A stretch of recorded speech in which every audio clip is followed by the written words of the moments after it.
ये आदमी एक प्रोफेशनल किलर है, इसलिए एक बार इसको फ्रांस के प्रधानमंत्री को मारने का कॉन्ट्रैक्ट मिलता है। इस मिशन को पूरा करने के लिए ये आदमी अपनी ट्रेनिंग शुरू कर देता है। सबसे पहले ये एक दरख्त पर रस्सी के सहारे अपनी स्नाइपर राइफल को बांधकर 250 मीटर दूर दरख्त से लटके हुए एक तरबूज पर निशाना लगाता है, लेकिन उसका निशाना 2.5 सेंटीमीटर दूर जाकर लगता है। इसलिए किलर पेचकस की हेल्प से अपनी राइफल को थोड़ा सही करके दोबारा तरबूज पर बनाए चेहरे के बीचों बीच जैसे ही निशाना लगाता है तो उसका निशाना एकदम सेंटर में जाकर लगता है। इसके बाद वो अपनी एक स्पेशल बुलेट निकालकर राइफल में ध्यान से लोड करके जैसे ही तरबूज पर शूट करता है तो एक ही बार में तरबूज के चिथड़े उड़ जाते हैं। अब किलर अपने इस खतरनाक मिशन को अंजाम देने के लिए फ्रांस में पहुंच जाती है। तो कहानी की शुरुआत साल 1962 में फ्रांस से होती है। देश आर्थिक मंदी के दौर से गुजर रहा था। पूरे देश में लोगों के बीच एक बेचैनी का माहौल था। इसी दौरान फ्रांस के प्रेसिडेंट चार्ल्स ने अल्जीरिया नाम के देश को भी आजाद करा दिया था, जिस वजह से उनके देशवासी उनके खिलाफ भड़क गए थे। मगर इस बात से पैरामिलिट्री ट्रूप्स को सबसे ज्यादा ठेस पहुंचती है, क्योंकि उनके अनुसार जब अल्जीरिया से युद्ध हुआ था तब उनके कई सारे साथी और दोस्त मारे गए थे, लेकिन आज प्रेसिडेंट ने उन्हें आजाद कर दिया। इसलिए पैरामिलिट्री ट्रूप के कुछ लोग साथ मिलकर OAS नाम की एक ऑर्गेनाइजेशन तैयार करते हैं, जिसका मकसद प्रेसिडेंट को मारकर फ्रांस को अपने कब्जे में लेना था और उस पर शासन करना था। इसी बीच हम जीन मुरई नाम के एक आदमी को देखते हैं जो इस बात से सबसे ज्यादा नाराज था, इसलिए वो अपने साथियों के साथ मिलकर प्रेसिडेंट को मारने की प्लानिंग करने लगता है। प्लानिंग के दौरान जीन प्रेसिडेंट हाउस पर नजर रखते हुए पता लगा लेता है कि कब प्रेसिडेंट अपने हाउस को छोड़कर बाहर निकलेंगे। फाइनली वो दिन आ ही जाता है जब प्रेसिडेंट अपने कॉन्वॉय के साथ फ्लाइट लेने के लिए एयरपोर्ट निकलते हैं। रास्ते में जीन अपने लोगों को इशारा करते हुए ऑटोमेटिक गन्स की मदद से प्रेसिडेंट पर अंधाधुंध फायरिंग चालू करवा देता है। टोटल 140 से ज्यादा शॉट्स मारे जाते हैं, मगर किस्मत से किसी को भी कोई गोली नहीं लगती और कार में बैठे प्रेसिडेंट और उनके किसी भी साथी को कुछ नहीं होता। मगर इस बात से फ्रांस का प्रशासन काफी चिढ़ चुका था। अब हर पॉलिटिकल व्यक्ति गुनहगारों को पकड़वाना चाहता था। पुलिस और इंटेलिजेंस को एक साथ 6 महीने का समय लगता है, लेकिन आखिरकार जीन मुरई और उसके साथियों को पुलिस द्वारा पकड़ लिया जाता है। अगली सुबह कोर्ट से जीन के द्वारा पेश की गई माफी की याचिका भी खारिज कर दी जाती है, इसलिए पुलिस उसे शूट करके मार डालती है। यहाँ से सीन बदलकर हमें OAS का कर्नल मार्क, मैनेजर कैसन और ट्रेजरर मॉन्टक्लेर को दिखाया जाता है। तीनों ऑस्ट्रिया के रिमोट इलाके में छुपे हुए बैठे थे। सभी लोग काफी परेशान होते हैं, क्योंकि उनकी इतनी प्लानिंग के बाद भी वो नाकामयाब रहते हैं। ये तीनों अब चाहकर भी अपने देश वापस नहीं जा सकते थे, क्योंकि जैसे ही अपने देश में पैर रखेंगे इनकी पहचान होते ही इन्हें गिरफ्तार कर लिया जाएगा। कर्नल रॉलैंड समझ चुके थे कि वो चाहकर भी खुद प्रेसिडेंट को नहीं मार सकते और न ही उनका कोई देशवासी, क्योंकि अथॉरिटीज के पास हर एक व्यक्ति की जानकारी उपलब्ध थी। इसलिए रॉलैंड के अनुसार वो इस काम के लिए एक फॉरेनर को हायर करना चाहता था। 3 महीने की खोज तलाश के बाद रॉलैंड को एक ऐसा व्यक्ति मिल ही जाता है जिसका हिटमैन्स की दुनिया में सबसे अच्छा रिकॉर्ड है, यानी नो फेलियर टिल डेट। और अब रॉलैंड जैकाल नाम के इस व्यक्ति को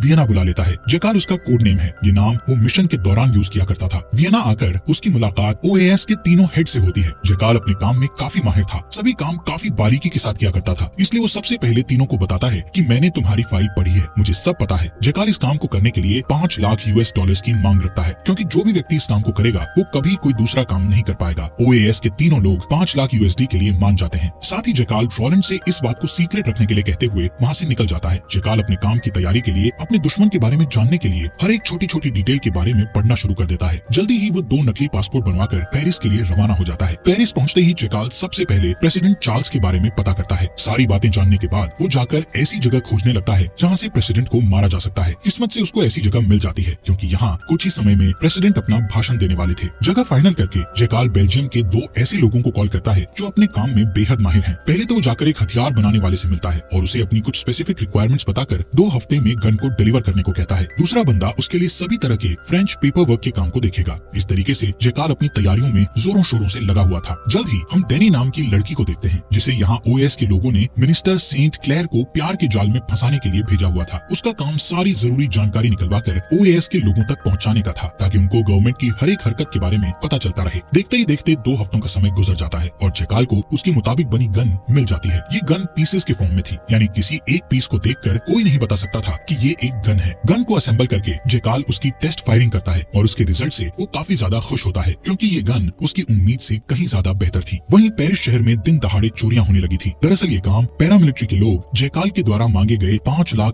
की मांग को पूरा करने के लिए करवा रहे थे, क्योंकि इतना पैसा उनमें से किसी के पास नहीं था। इसलिए OAS के लोग बैंक को लूटने का प्लान बनाकर बड़े बाजार में बैंक की पैसों से भरी वैन को लूट लेते हैं। मगर उनके भागने से पहले पुलिस वहाँ आ जाती है और दोनों तरफ से ताबड़तोड़ गोलियां चलाने लगती है। लेकिन कैसे भी करके OAS के बाकी लोग भागने में सफल रहते हैं, लेकिन उनका एक बंदा पुलिस द्वारा पकड़ लिया जाता है। ये बात अब फ्रेंच अथॉरिटीज तक भी पहुंच चुकी थी और देश में हो रही चोरियों से सभी काफी ज्यादा नाराज थे। फ्रांस की इंटेलिजेंस टीम चोरी के समय पकड़े गए व्यक्ति को टॉर्चर करके जानकारी उगलवाने की कोशिश करती है। इस टॉर्चर के बाद उस व्यक्ति ने रॉलैंड का नाम भी बता दिया था। इस बात से उनका शक और बढ़ गया कि रॉलैंड और उसके समूह के लोग कुछ बड़ा प्लान कर रहे हैं जो हमारे लिए खतरा बन सकता है। फ्रेंच इंटेलिजेंस की टीम रॉलैंड और उसके साथियों को ढूंढने में लग जाती है। कुछ ही समय में उनके हाथ एक सफलता भी लग जाती है, जहां उन्हें रॉलैंड और उसके लोगों के ठिकाने का पता लग जाता है। मगर वहां जा पाना बहुत ही मुश्किल था, क्योंकि उस बिल्डिंग के चारों तरफ रॉलैंड के गार्ड पहरेदारी किया करते थे, जिनके पार जा पाना लगभग नामुमकिन था, क्योंकि खुद रॉलैंड या उसका कोई भी साथी कभी भी उस जगह से बाहर नहीं निकलता था। और अब कुछ दिन की जांच पड़ताल करने के बाद उन्हें पता चल जाता है कि वॉलेंस्की ही है जो रॉलैंड के लिए मैसेज एक्सचेंज करता था। रॉलैंड लेटर्स की सहायता से मैसेजेस को एक जगह से दूसरी जगह पास किया करता था। एक दिन मौका पाकर जब वॉलेंस्की मैसेज पास करने जा रहा था, तभी इंटेलिजेंस के कुछ लोग पीछे से आकर उसके सर पर हमला करके उसे सीधे फ्रांस ले आते हैं। फ्रांस में वॉलेंस्की को काफी टॉर्चर किया जाता है ताकि वो रॉलैंड और उसके साथियों के बारे में कुछ बता दे, मगर बहुत देर बात करने के बाद भी वो कुछ नहीं बताता, इसलिए उसके टॉर्चर को थोड़ा और बढ़ा दिया जाता है। तब जाकर वॉलेंस्की उन्हें बताता है कि एक व्यक्ति है जिसे रॉलैंड ने प्रेसिडेंट को मारने के लिए हायर किया है, मगर ये तो पैरामिलिट्री वालों के लिए किस्मत की बात थी कि उसको कुछ ज्यादा पता नहीं था। वहीं इंटेलिजेंस की टीम समझ चुकी थी कि प्रेसिडेंट को मारने के लिए बाहर से हिटमैन बुलाया गया है। उसका नाम पूछने पर वॉलेंस्की उन्हें बताता है कि उसका कोई नाम नहीं है, मगर सब उसे जयकाल कहकर बुलाते हैं। सारा डिपार्टमेंट जयकाल को ढूंढने में लग जाता है। इधर इंटीरियर मिनिस्टर प्रेसिडेंट से मिलने आते हैं, मगर प्रेसिडेंट चार्ल्स की सुरक्षा को मद्देनजर रखते हुए किसी को भी यानी मिनिस्टर्स को भी उनसे मिलने नहीं दिया जाता और कोशिश करते हैं कि प्रेसिडेंट ज्यादा से ज्यादा अपने निवास पर ही रहें। मगर जब ये बात प्रेसिडेंट को पता चलती है तो वो इस बात से साफ इनकार कर देते हैं और कहते हैं कि मैं कोई कायर नहीं हूँ कि किसी की धमकी से चुप होकर बैठ जाऊं। ऐसा कहकर प्रेसिडेंट अपनी रैलीज को जारी रखते हैं। तभी एक बार फिर इंटीरियर मिनिस्टर मीटिंग बुलाते हैं, जिसमें सभी मिनिस्टर्स सभी पुलिस वाले शामिल होते हैं। साथ ही इस मीटिंग में कमिश्नर भी होते हैं। मिनिस्टर सबसे बोलते हैं कि हमें ये जयकाल नाम के व्यक्ति को हर हालत में पकड़ना ही होगा, क्योंकि ये एक बहुत बड़ा खतरा बन सकता है हमारे लिए। मिनिस्टर कमिश्नर से केस की लीड के बारे में पूछता है, लेकिन कोई जयकाल को पहचानता ही नहीं था, इसलिए उसे पकड़ना काफी मुश्किल हो रहा है। कमिश्नर मिनिस्टर को आइडिया देते हुए कहते हैं कि एक आदमी है जो ये काम कर सकता है और जयकाल की आइडेंटिटी का पता लगा सकता है, इसलिए इस काम के लिए लेबल नाम के एक रिटायर्ड पुलिस ऑफिसर को बुलाया जाता है जो इस तरह की इन्वेस्टिगेशंस में एक्सपर्ट है। मिनिस्टर लेबल को उसका केस सौंपते हुए कहते हैं कि तुम्हें हर हालत में जयकाल का पता लगाना है और इसके लिए तुम चाहे जो कर सकते हो, तुम्हें हर चीज की परमिशन है, कोई भी तुम्हारे काम में किसी प्रकार की दखलंदाजी नहीं करेगा। लेबल अपने काम में लग जाता है और अपनी टीम में अपने कुछ पुराने साथियों को भर्ती करता है, क्योंकि वो सिर्फ उन्हीं पर भरोसा करता था। वहीं दूसरी तरफ हम डेनी को देखते हैं, जो अब मिनिस्टर के साथ ही रहा करती थी। जब मिनिस्टर शाम को अपनी जॉब खत्म करके घर वापस आता है तो डेनी उसे सिड्यूस करना चालू कर देती है और धीरे धीरे उससे सारी जानकारी निकलवाने में कामयाब हो जाती है। जानकारियों का पता चलते ही डेनी कॉल करके सारी जानकारी ओएस के विलियम नाम के एक व्यक्ति तक पहुंचा देती है, जिससे कि आगे के काम में कोई प्रॉब्लम ना हो। इधर थॉमस नाम का पुलिस ऑफिसर भी जयकाल के पीछे पड़ा हुआ था। थॉमस जाकर मिनिस्टर से मीटिंग करता है और जयकाल के बारे में जानकारियां इकट्ठी करना शुरू कर देता है। इससे हम समझ सकते हैं कि पूरे देश में जयकाल की वजह से कैसा हड़कंप मचा हुआ है। पुलिस वाले एक स्पेकुलेशन बनाते हैं कि जयकाल एक ब्रिटिश नाम लगता है और काफी लोगों को ऐसा शक भी था कि ये व्यक्ति कोई ब्रिटिशर हो सकता है, इसलिए ये लोग ब्रिटिश पुलिस को कॉल करके जयकाल नाम के व्यक्ति के बारे में पूछते हैं, मगर यहाँ उनके हाथ निराशा के अलावा और कुछ नहीं लगता। तब पूरा डिपार्टमेंट जयकाल नाम को डिकोड करने की कोशिश करता है, जिससे इन्हें पता चलता है कि जयकाल भी एक फ्रेंच व्यक्ति है। इसलिए लेबल इस बीच जितने भी लोग शहर में आए हैं उन सभी का पासपोर्ट चेक करने लगता है। तभी इन्हें पॉल नाम के व्यक्ति का पता चलता है, लेकिन जयकाल इस समय जिस व्यक्ति की आइडेंटिटी यूज कर रहा था उस व्यक्ति की मौत 2 साल की उम्र में ही हो चुकी थी। इसलिए पूरा डिपार्टमेंट पॉल नाम के आदमी को ढूंढने लग जाता है। जयकाल, जो कि अभी भी अपनी प्लानिंग में लगा हुआ था, वो बेल्जियम के उस आदमी से मिलता है जो उसका पेपर वर्क करने वाला था, मगर अब इस व्यक्ति के मन में लालच आ चुका था, इसलिए मजबूरन जयकाल को उस व्यक्ति को मारना पड़ता है। जयकाल का राज खुल चुका था। ये बात रॉलैंड को पता चल चुकी थी, इसलिए वो कॉल करके जयकाल को समझाता है और मिशन अबॉर्ट करने के लिए कहता है, मगर जयकाल ये कहते हुए इनकार कर देता है कि अगर मैंने एक बार मिशन ले लिया तो उसे मैं पूरा करके ही रहता हूँ। जयकाल जाकर एक होटल में रुकता है जहाँ वो बेरोनीज नाम की एक लड़की को सिड्यूस करना चालू कर देता है। पॉल के नाम से चेकिंग करने की वजह से तुरंत उसकी खबर पुलिस तक पहुँच जाती है। सुबह होते होते पुलिस होटल पर रेड मारते हुए पूरे होटल को चारों तरफ से घेर कर जयकाल का रूम चेक करती है, मगर उन्हें वहाँ कुछ नहीं मिलता। दरअसल ऐसा इसलिए हुआ क्योंकि जयकाल ने अपनी सारी रात उस लड़की के साथ बिताई थी जिसे वो सिड्यूस कर रहा था और सुबह होते ही वो वहाँ से निकल गया था। जल्द ही ये बात पुलिस को भी पता चल जाती है, इसलिए वो भी सीधे जाकर बेरोनीज से पूछताछ चालू कर देते हैं, लेकिन वो लड़की उन्हें कुछ नहीं बताती। तभी हमें जयकाल को दिखाया जाता है जो गाड़ी लेकर भागने की कोशिश कर रहा होता है, मगर दुर्भाग्य से उसका एक्सीडेंट हो जाता है और उसे पता था कि जल्द ही यहाँ पुलिस आने वाली है, इसलिए वो वापस उसी लड़की के पास पहुँच जाता है जहाँ दोनों साथ में समय बिताते हुए बातें करते हैं। बेरोनीज जयकाल को बताती है कि उसके जाने के बाद पुलिस यहाँ आई थी और उसके बारे में पूछताछ कर रही थी, मगर मैंने उन्हें कुछ नहीं बताया और अब यहाँ बेरोनीज ही एक ऐसी इंसान थी जिसने उसे देख लिया था, इसलिए मजबूरन जयकाल को इसे मारना पड़ता है। सुबह होते ही अपना हुलिया बदलकर ठीक उस बंदे जैसा रख लेता है जिसका उसने एयरपोर्ट से पासपोर्ट चुराया था। जयकाल ट्रेन पकड़कर पेरिस के लिए निकल जाता है जहाँ वो प्रेसिडेंट को मारेगा। इधर होटल में जब बेरोनीज के नौकर उसे देखने आते हैं तो वो समझ जाते हैं कि बेरोनीज मर चुकी है। जल्द ही वो लेबल को भी ये बात बता देते हैं कि बेरोनीज मारी गई है। लेबल भी सोच में पड़ जाता है और कहता है कि पूरे जगह की तलाशी लो। तलाशी के दौरान लेबल को डेनिस नाम के बारे में पता चलता है है, जिससे वो समझ जाता है कि जयकाल अभी इस नाम का इस्तेमाल कर रहा है। लेबल तुरंत पेरिस में सबको चौकन्ना होने के लिए कहता है। साथ ही ऑर्डर देता है कि हर होटल, लाउंज, फार्म हाउस सब पर नजर रखो। कोई सस्पिशियस व्यक्ति दिखाई दे तो उसे तुरंत पकड़ लो। चारों तरफ ये खबर फैला देता है कि कहीं भी डेनिस नाम से बुकिंग या एंट्री आए तो उसे पकड़ लेना। लेकिन जयकाल बहुत चालाक है। वो सीधे एक टर्किश बाथ हाउस में जाकर एक आदमी से दोस्ती कर लेता है ताकि वो उसके यहाँ पनाह ले सके। दूसरी तरफ लेबल मिनिस्टर के साथ उस मीटिंग में बैठे सभी लोगों की कॉल टेप कर रहा होता है, जहाँ उसे पता चल जाता है कि सेंट क्लेयर नाम के मिनिस्टर के घर में कोई लड़की रहती है जिसका नाम डेनी है। वो OAS वालों तक सारी जानकारी पहुंचा रही है, जिस वजह से वो पहले ही जयकाल को आगाह कर देती है। यही वजह है कि हम जयकाल को नहीं पकड़ पा रहे हैं। और जब ये सारी बात सेंट क्लेयर को पता चलती है तो वो बहुत सारी गोलियां खाकर अपनी जान दे देता है। लेबल अपने सभी लोगों को बताता है कि प्रेसिडेंट ने वर्ल्ड वॉर 2 में लड़ाई की है, इसलिए वो लिबरेशन डे पर भाषण देने जरूर आएंगे। वही एक सबसे अच्छा मौका है जयकाल के पास प्रेसिडेंट को मारने का। इसलिए लेबल पुलिस से बात करके सभी जगह की सिक्योरिटी को बढ़ा देता है, जिससे कोई प्रेसिडेंट के आसपास भी ना आ सके। दूसरी तरफ जयकाल उस आदमी को भी मार डालता है जिसके यहाँ वो अभी रुका हुआ था, ताकि वो कोई सबूत पीछे न छोड़े। फाइनली लिबरेशन डे आ ही जाता है। लेबल को जयकाल का कोई नामो निशान नहीं मिलता, इसलिए वो सबको ऑर्डर देता है कि यहाँ आने वाले हर व्यक्ति की आईडी को चेक करो। कोई भी बिना आईडी चेक करवाए अंदर ना आए। तभी हम जयकाल को एक हैंडीकैप्ड वेटरन के हुलिये में देखते हैं, जो एक नए नाम से गार्ड के पास आता है। वो गार्ड को बताता है कि मैं यहीं का रहने वाला हूँ। ये कहकर वो सीधे अंदर चला जाता है। इधर लेबल चारों तरफ नजर रखे हुए था, मगर उसे कुछ भी गड़बड़ नहीं दिखती। मगर उसे पता था कि आज कुछ न कुछ गड़बड़ होने वाली है, इसलिए वो एक एक करके सभी गार्ड से बात करता है। तभी उनमें से एक गार्ड उसे बताता है कि अभी अभी एक लंगड़ा बुजुर्ग आदमी उस बिल्डिंग में गया है जिसकी खिड़की खुली हुई है। ये सुनकर तो लेबल एकदम चौंक जाता है। वो समझ चुका था कि यही जयकाल है और वो जल्दी ही प्रेसिडेंट पर गोली चलाएगा। लेबल जल्दी से उस पुलिस वाले के साथ रूम की तरफ भागता है जहाँ जयकाल प्रेसिडेंट पर निशाना लगाने के लिए तैयार बैठा था। वो फायर करता है, मगर उसी समय प्रेसिडेंट फ्रीडम फाइटर को अवार्ड देने के लिए नीचे झुक जाते हैं, जिस वजह से पहला निशाना चूक जाता है और गोली उनके सर के ऊपर से चली जाती है। जयकाल दूसरे शॉट के लिए अपनी गन को रीलोड करके तैयार होता ही है कि तभी लेबल और एक पुलिस वाला वहाँ आ जाते हैं। वहीं जयकाल पुलिस वालों को शूट करके मार देता है। मौका पाकर लेबल पुलिसमैन की ऑटोमेटिक गन लेकर जयकाल को मार गिराता है। लंदन पुलिस जल्दी ही केस बंद कर देती है, क्योंकि जयकाल एक इंग्लिशमैन नहीं बल्कि फ्रेंच था। जयकाल को पेरिस में एक अनजान जगह पर अनजान कब्र में हमेशा हमेशा के लिए दफना दिया जाता है। तो दोस्तों, इसी के साथ आज की मूवी समाप्त होती है। तो